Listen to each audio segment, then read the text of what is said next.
Berlin, April 30th, 1945. Soviet artillery is pounding the city into rubble.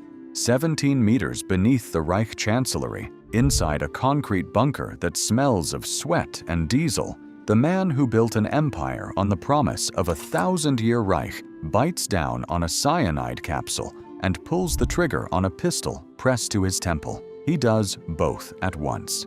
He takes no chances. The most powerful dictator of the 20th century, the architect of a war that killed tens of millions, chooses to die by his own hand rather than face the men climbing over the wreckage above him. Hitler's ending set the template for a century of tyrants meeting their final moments. Some went out shooting, some went out begging, some, infuriatingly, went out in hospital beds surrounded by family. Here's how 10 of history's worst dictators actually died. Adolf Hitler, the coward's exit. By late April 1945, Hitler's empire was a corpse that hadn't stopped twitching. Soviet tanks rolled through the streets of Berlin while the Führer hid below ground, surrounded by a shrinking circle of loyalists who watched him deteriorate day by day. On April 29th, in a surreal midnight ceremony, he married his longtime companion, Eva Braun.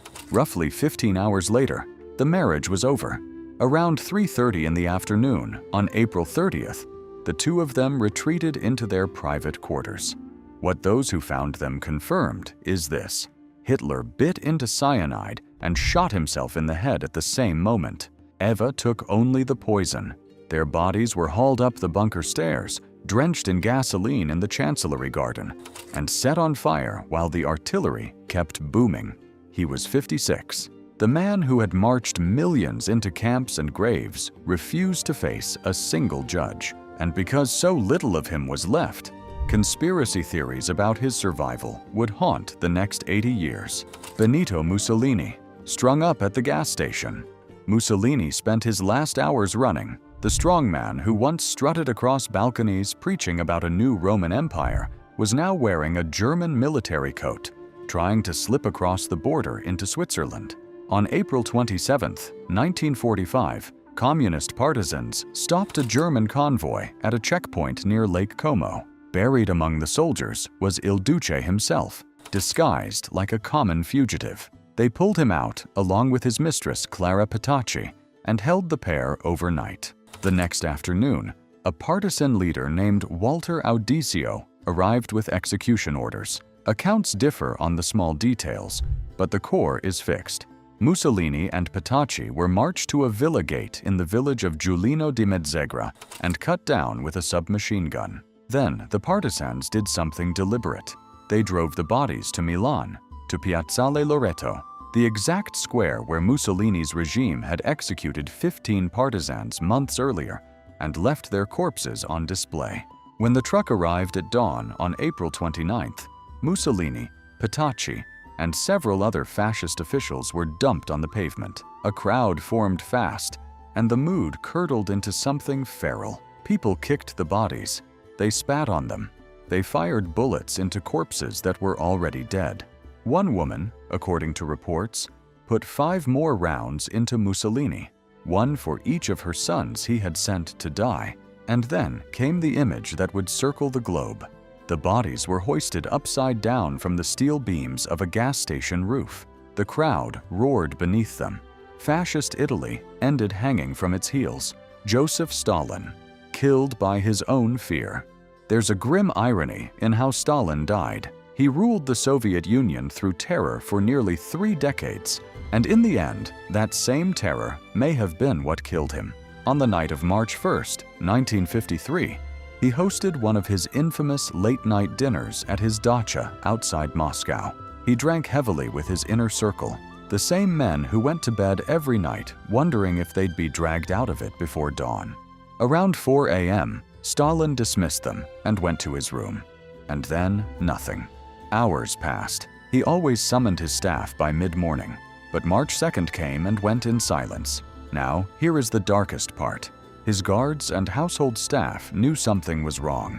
They were certain of it, but they were too terrified to walk through his door uninvited. The fear he had cultivated for decades now sealed him inside his own room. By the time someone finally worked up the nerve to peek in that evening, the 74-year-old dictator was on the floor in a puddle of his own urine, partially paralyzed by a massive stroke. He had been lying there for close to 12 hours. Doctors came, but the window had closed. Stalin lingered for days, mute, his face twisted, his body shutting down in pieces. Some historians suspect the delay was no accident, that his guards stalled on purpose, or that his own officials withheld help, or something worse. He died at 9:50 p.m. on March 5th. The Soviet Union staged mass public mourning. Privately, a great many people exhaled. Rafael Trujillo, the hunter, hunted. Rafael Trujillo ran the Dominican Republic like a private fiefdom for 31 years, ordering assassinations and disappearances with the kind of boredom other men reserve for paperwork. On the night of May 30th, 1961, on a highway outside Santo Domingo, that machine turned on him. His car was moving fast when several vehicles suddenly swung into his path and blocked the road. Out stepped a group of Dominican conspirators, many of them military officers, who had once saluted him. They had been planning this for months, with quiet backing from a CIA that wanted Trujillo gone. The 69-year-old dictator's car was shredded with gunfire. Some accounts say he managed to pull his own pistol and fire back before the bullets caught him. Within minutes, El Jefe was dead on the shoulder of a highway, his body torn open, and then the plan fell apart. The conspirators loaded the corpse into a trunk and drove off, with no real idea what to do next. Trujillo's body spent hours rolling around in that trunk, while loyalists hunted the killers. Some conspirators were caught and executed. Others scattered into exile, and the country fell into political chaos. If you're enjoying this so far, hit the like button. It genuinely helps us keep making these. Nicolae Ceausescu. Trial, wall, camera. Nicolae and Elena Ceausescu spent Christmas Day, 1989, standing in front of a firing squad, and someone filmed it. After more than 2 decades squeezing Romania until it cracked, the Ceausescus watched their power drain away during the anti-communist revolution. On December 22nd, they tried to escape Bucharest by helicopter, as the protests below swallowed the capital. They were in custody within hours. 3 days later, on Christmas Day, they were hauled into a small room at a military base in Târgoviște for trial. It lasted roughly an hour. The charges included genocide and embezzlement. The verdict was never in question. Elena kept insisting the proceedings were illegal. Nicolae looked like a man who couldn't quite believe what the room was telling him. Minutes after the sentence was read, they were walked outside to a courtyard wall. Soldiers lined up. No last words beyond their own protests. No final goodbyes. The firing squad opened up and kept firing. Later counts put more than 100 bullets in their bodies. That same evening, Romanian television broadcast the footage to a public that needed to see it to believe it. The rest of the world watched too. A communist leader of over 20 years transformed into a corpse against a wall in the span of 3 days. Pol Pot, dying in a bamboo hut.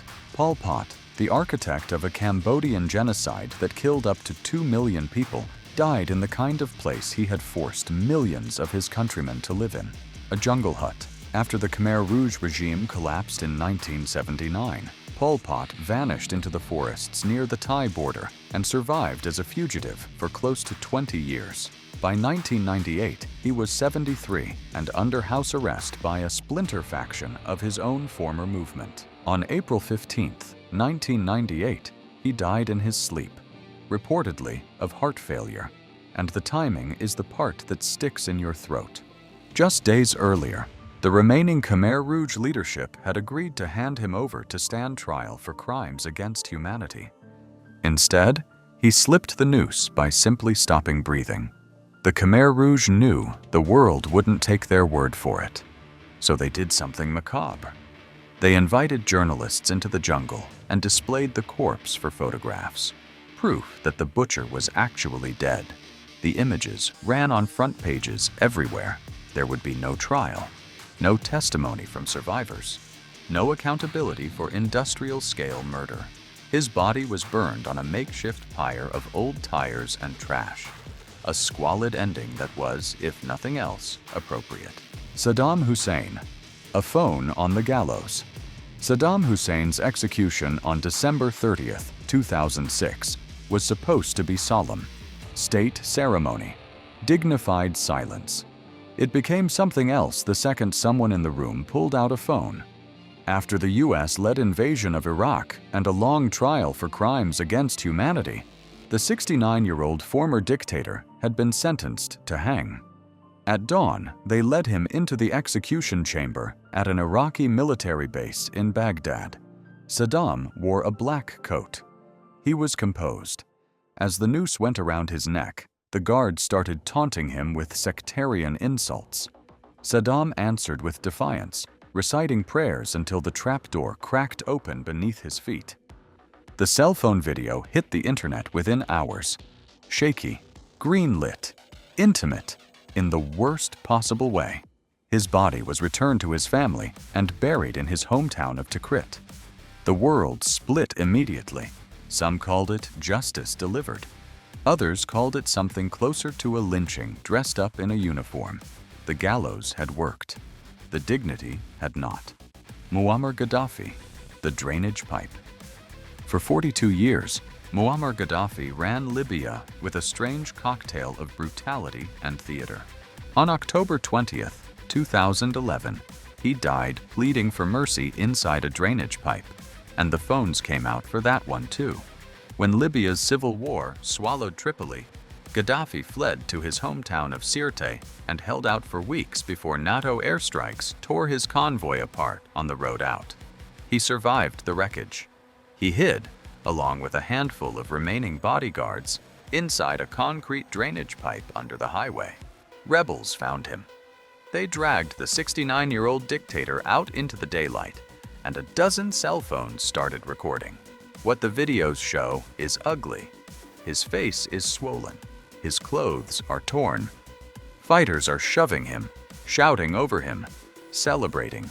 At one point, he's heard asking, almost plaintively, what he did wrong, a question that ran against 42 years of answers. Then he was shot, reportedly in the head. What exactly happened in those final minutes remains disputed. His body was trucked to Misrata, where ordinary Libyans lined up for hours to see their former dictator lying in a commercial freezer. The headlines wrote themselves. Caught like a rat in a drain, he was eventually buried in an unmarked grave somewhere in the desert, the location kept secret to prevent a shrine. Augusto Pinochet, the one who got away. Here is the ending that should make you angriest. Augusto Pinochet ruled Chile for 17 years after seizing power in a bloody 1973 coup that destroyed the democratically elected government of Salvador Allende. During his dictatorship, thousands of Chileans were tortured, killed, or simply vanished. And unlike every other name on this list, Pinochet did not die in a bunker, or in a trunk, or against a wall. He died in a hospital bed. By 2006, the 91-year-old former dictator was failing. Multiple heart attacks, strokes, a body finally running out of runway. On December 3rd, he suffered a massive heart attack and was rushed to Santiago's military hospital. Doctors performed emergency surgery. Complications set in. His lungs began filling with fluid. A week later, on December 10th, 2006, International Human Rights Day of all days, Augusto Pinochet died surrounded by his family. When the news reached the streets of Santiago, the city split in two. Some Chileans poured into the streets to cheer and wave flags. Others mourned a man they still believed had saved the country. But here is the part that lingers. Pinochet spent his last years fighting extradition and prosecution. He had been arrested in London in 1998 on Spanish warrants for human rights violations, then released on medical grounds and sent home. Back in Chile, the indictments kept coming. Human rights abuses, tax evasion, embezzlement. His lawyers kept answering the same way. Too old, too sick, too senile to stand trial. And it worked. The cases dragged on and never reached a verdict. Pinochet never spent a single day in a prison cell for what he did. His funeral was a private military affair. He was cremated, and his ashes were divided among family members, some reportedly scattered at sea, the landing. Look at the pattern across all 10. The men who built empires on fear almost all died small. In bunkers, in trunks, in pipes, in bamboo huts. A few died surrounded by crowds who wanted to see the corpse with their own eyes. A few died alone, in silence, because the terror they had built kept anyone from walking through the door to save them. And one died warm in a hospital bed with his family around him, untouched by the courts he had spent a decade dodging. If there's a lesson in any of this, it's that history rarely delivers clean justice. Sometimes it delivers a gas station roof. Sometimes it delivers a trapdoor. Sometimes it delivers nothing at all. The dictators die either way. What separates them is whether anyone was left to make them answer first. If you made it this far, you probably have a few more tyrants in mind we didn't cover today. Drop their names in the comments. We read them, and the best suggestions become future videos. Subscribe if you want more stories like this one, and we'll see you in the next.